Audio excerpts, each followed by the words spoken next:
Okay, we'll see if this recording works. So it was meant not to be necessarily a presentation about the new English 2100 course. I kind of wanted just to create a space where we could ask questions. For my high school instructors, I know that this would be a new thing. You might have questions about the instructor applications or how your school would want to offer it or what the difference is between this and another school. So I can just kind of briefly touch on a little bit more of the scope and the picture of how this thing is being brought to everyone. And then after I do that, I'm happy to walk people through the course. I'm happy to turn it into a Q&A. My high school teachers, there are three people who are from the English department at Slick, and they are the course creators. So my understanding of how all this stuff works, and I'm the liaison, and it's still tricky for me, is the department will assign certain people with certain backgrounds to do things like design new courses. So there was a 1010 design team. We met with them in the spring last year. There was a 2010 design team. These people work together, and this is the 2100 design team. So questions about the actual process of the course can come to me. Questions about the literal course or I don't know, anything related to the actual content could be directed to the members of that committee. And the people here are Daniel, Melissa, and Andy. They are the 2100 creators. They are the content experts for 2100. So, just really, really quickly, just how we came to this. So, when I saw that they were launching 1010 and 2010 last year, we presented those to the new instructors, and my job has been making sure that everybody got all the necessary stuff to teach the new versions of those classes. While we were doing that, I didn't realize there was a new 2100 or like a finalized version of 2100. So far as I know, no one in my department knows much about if we've ever offered it, or maybe they did a few years ago, but it's been quite a while, even if we did. So I thought this would be a cool class to offer. So the way it works with the state is you are allowed to offer CE courses for college credit if they fulfill a very particular certain need. And 1010 and 2010 do that. They fill writing credits for students. First half would be 1010, and then second half is 2010. English 2100, technical writing, would fulfill the same thing as English 2010. So a student would still need to take English 1010, and then they would either move into 2010 or move into 2100. Um, the reason we were allowed to offer the same class that fulfills, or a different class that fulfills the same credit is because of the way the class meets those objectives. So the state says as long as it's doing something different, it's not just a duplicate class, we can offer it. So 2100 does that same credit. You would either need to take 1010 or you could also take the AP Lang test. At this time, you still cannot test directly into the 2011 classes with ACT scores. That's something that might happen in the future, but does not currently happen for Salt Lake Community College. We get asked that sometimes. So a student would still need to pass AP Lang or take 1010 to get into 2100. 2100 is called technical writing. The focus is a little bit broader, it seems, than that. So yes, it would serve students who have a lot of interest in STEM fields. It would also serve students with maybe more of like a business focus, or students who are interested in those sorts of goals. So the class is fairly dynamic. It is a big departure from what the 2010 course is. It's an entirely different curriculum with different objectives, different language, and you would approach it in a different way. So, for example, in 1010 and 2010, as all my current teachers know, you have quite a bit of freedom as what readings you could put into your class. You don't have so much freedom with big assessments. We always want to be hitting those same objectives. With 2100, it's a lot more structured. They do this, and this is what we met about, I think, a week or two ago with the team. The class uses two textbooks. We'll talk about those in just a second. So because it's built on those, things are kind of locked together. And so it's important that the class is a lot more structured. So you would have a lot more to work with because you have these texts and everything, but you would have a little less freedom to maybe incorporate different pieces into your class, which depending on perspective is either a good thing because you have more to work with or harder thing because you can't freestyle quite as much. Speaking of textbooks, so it has two texts that go along with it. Those texts are open educational resources, though, and they're just downloadable. So the students would be working with texts, but they don't have to buy anything for the class. The course materials are still free for the course. Okay. Are there any let's start here. Are there any questions at this point? You could either put your questions in the chat or you could unmute your mic and ask any questions. Any questions at this point? Just a logistics question. Would it be possible to see the curriculum before we decide whether or not to offer it at our schools? Yeah, that's an excellent question. From a CE department perspective, we don't have any problem with that. I would have to ask the course creators, um, would it be okay if I turned the course into a course export package and shared it with interesting instructors where they could create sandbox courses, look at it, go through it, and see if they would like to pursue it? I think that would be great. Okay. Yeah.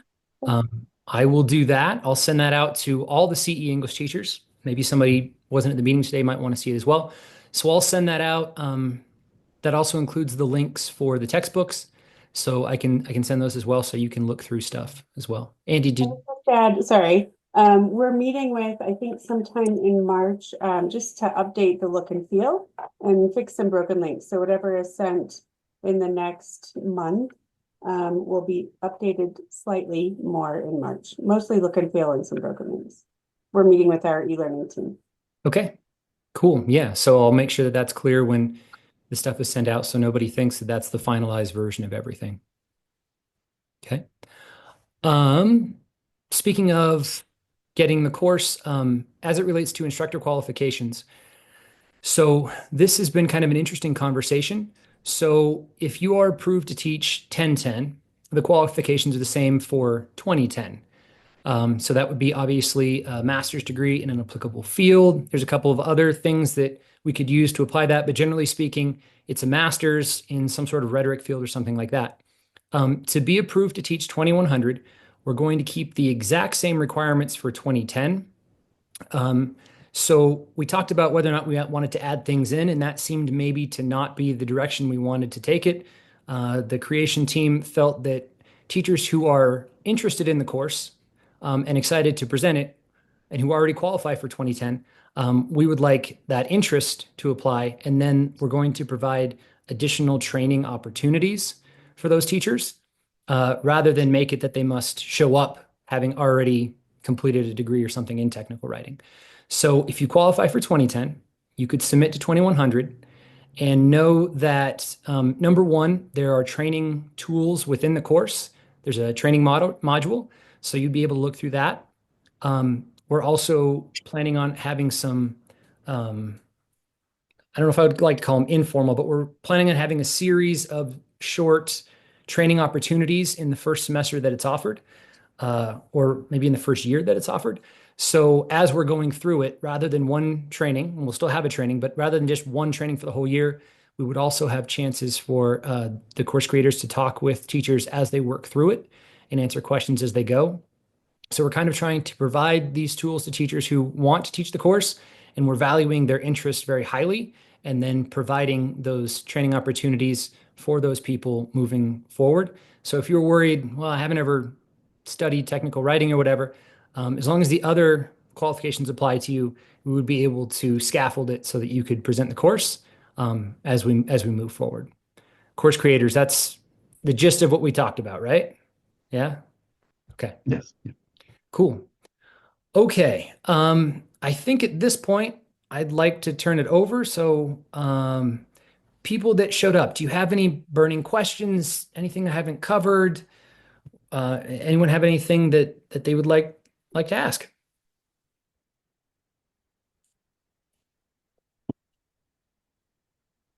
This is like teaching a class. Everybody look down. Okay. I'll ask a question real fast. Yes. Thank. Um, yeah. Just to the creators, can you give us a quick overview of what the units entail?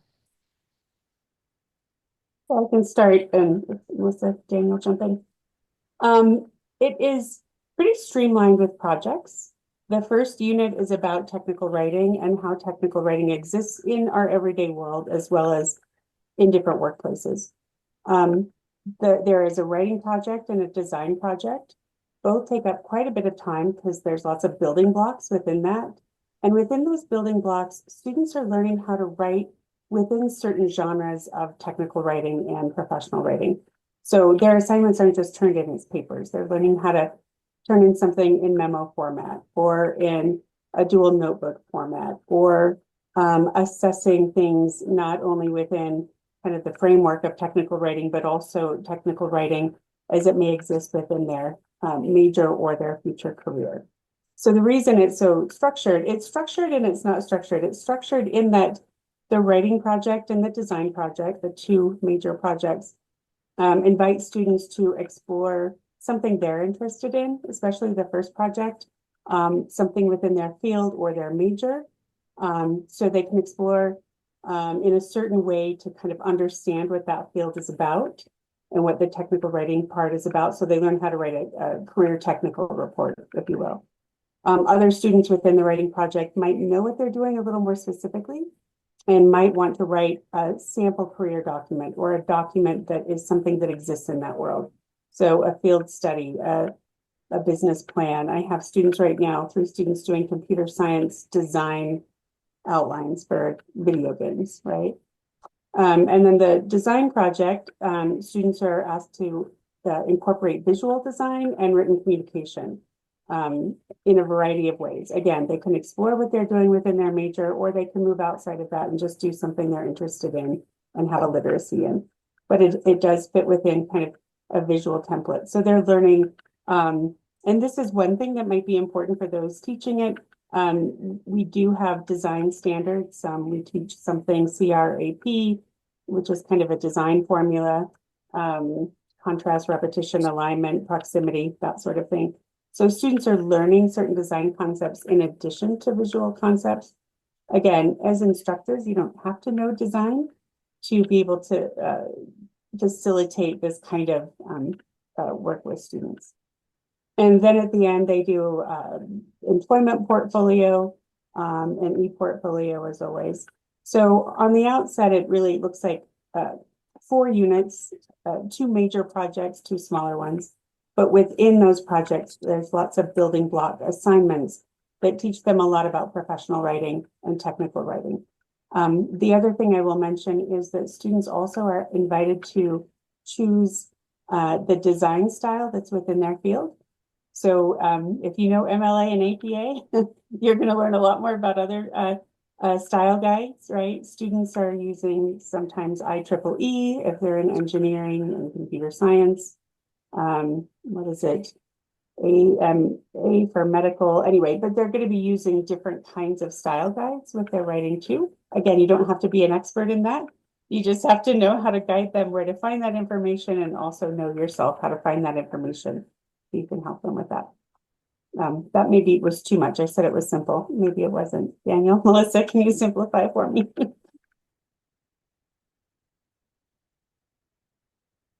I appreciate the information, so thanks.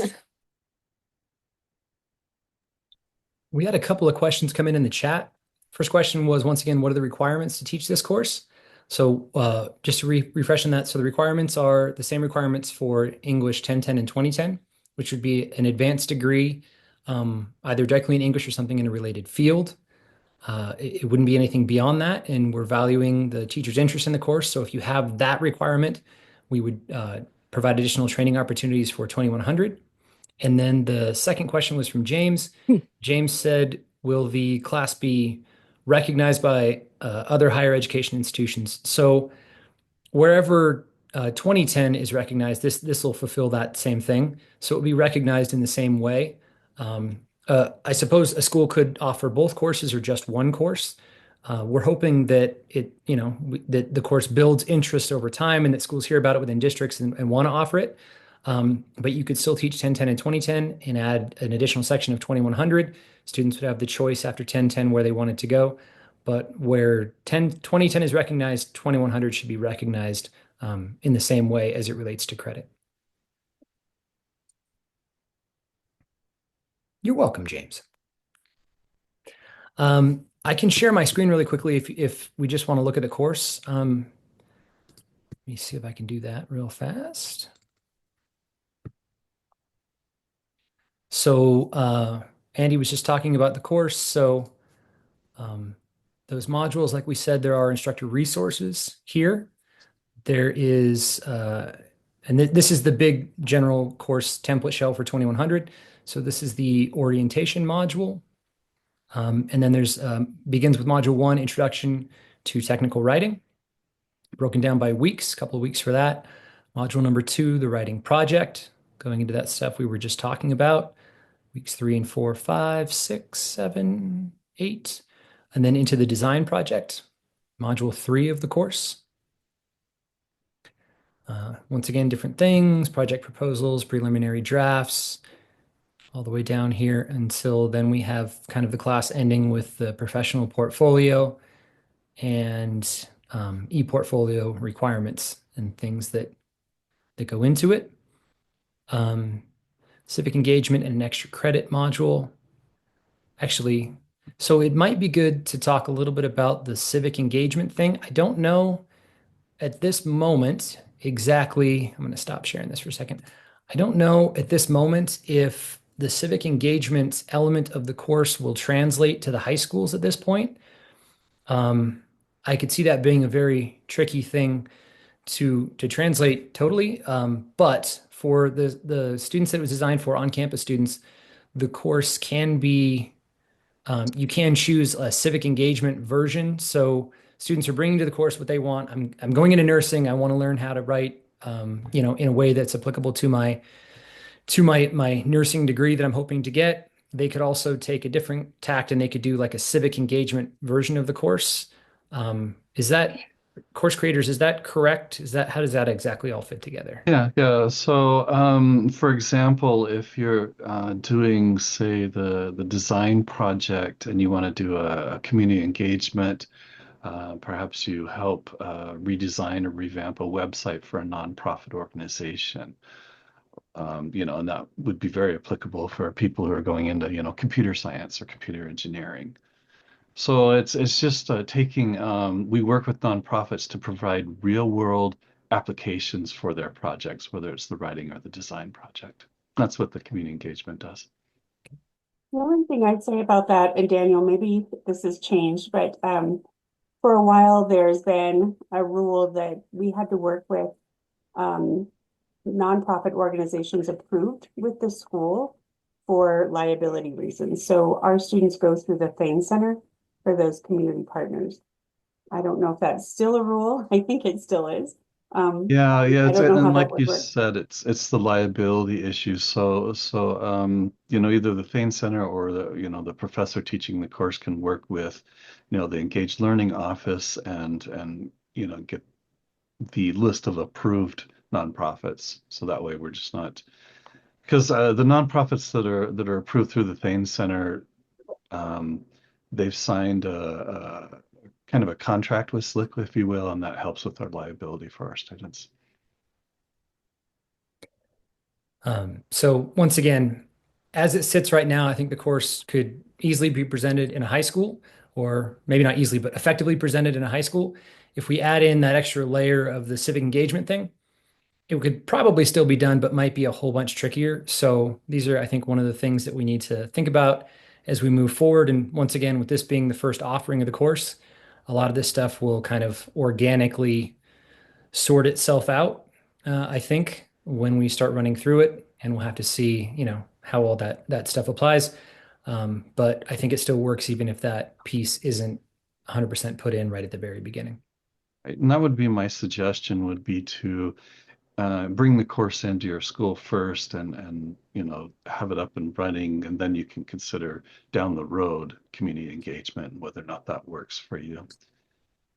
Okay. Thank you. And even at the college, not every instructor uses the community engagement piece. So the course is certainly taught without that component. That's good to know. Okay, do we have any other questions or anything from my CE teachers? I have one. Yes. I'm curious as to whether any of the projects are going to require students to conduct and report research, or like not necessarily like the civic engagement one, but where they would have to be, definitely step outside of, say, for instance, the school, or kind of just so they're not just in the classroom. Are there any projects of that nature? There's a couple of things that happen throughout the course. One, there's an interview requirement to go and learn about your career field or choice of major, and they typically either interview a professor or a professional in that field. I've had a student interview a NASA scientist, another student interviewed a scientist from the CERN collider in Switzerland. So, it gives them an opportunity to really kind of stretch out and reach. So you have that part, but then really it's very exploratory, both the writing and design projects. And so it gives them a chance. I recall one student yeah, who, got an interview with a Boeing engineer because he was going into engineering, and then he wrote a materials on basically a spec sheet or specification sheet on what a Sidewinder missile launched off of, a drone would look like. So, I mean, yeah, they really can get into the research, but, especially if it's something that really interests them. Okay. Thank you. Any other questions? I just had another quick one. So it sounds like this course was designed for on-campus classes, and concurrent enrollment tends to have slightly longer semesters than on-campus courses. So is this, Pace talked about it being a little bit more rigid as far as like the content. Would we be able to add some additional things to kind of make it fill up our semesters, or do you have suggestions that way? Yeah, you can. There's a couple of different ways to do that. One, some of the weeks have more assignments than other weeks, and so if you have extra time, you can stretch that out really easy that way. Readings, if you look at the two textbooks we provide, we did not cover all of the material in the textbooks, so it'd be very easy to, create an additional weeks using additional chapters. Perfect, thank you. Sam, so one of the common things I've heard from teachers going through 2010 right now is that they think sometimes the courses are a little bit thin or light. I think from what I've seen, just because I have a comparison, because I've seen a lot of this stuff, it does seem more fleshed out than a 2010 course. So I feel like it's already kind of designed with a little bit more meat to it. And so I think that might be maybe helpful for the high school teachers, just because it's a little bit more to cover as opposed to 2010 where people are adding in a whole bunch of extra stuff. Perfect, thanks. All right. Well, it sounds like we're running out of questions here. So unless we have any final remaining things, I will be sending out if the recording works, which has been a little hit and miss today. If I can, I'll send out the recording of the meeting to everybody, all the CE English teachers. I will send out the course export package for anyone that wants to create a sandbox and check the thing out, and the links to the textbook. So if people want to look through that stuff as well. If you come up with any additional questions or anything like that, you're more than welcome to email them to me or call me, or we can come out and chat about it. I went out to Jordan last week to talk with a teacher about the course too. So I'm trying to pound the pavement as much as possible and drum up interest so we can get a nice cohort of instructors to hit this next year. And I think the most important thing is if you are curious at all or want to do it at all, make sure you go talk to your admin and your counselors so they can start pushing the course. And no matter what you choose to do, put in an instructor application if there's any interest for you before that deadline at the end of March so that we can get those approved, because everything will work a lot better if we do that. If we start doing late instructor applications, it just gets logistically a lot more tricky. And information, once we have those applications, will come at you for trainings and that kind of stuff. And we'll start moving it forward. All right. Thank you, guys. It's good to see everybody. Yes. Oh, sorry, just quick question. Yes. With that document I sent that has the 1010, 2010, and then 2100 scaffolding work, the one that Tiffany Ralscope and others designed, I think you have it. It's the one we sent to advisors. I Would that be helpful to send to?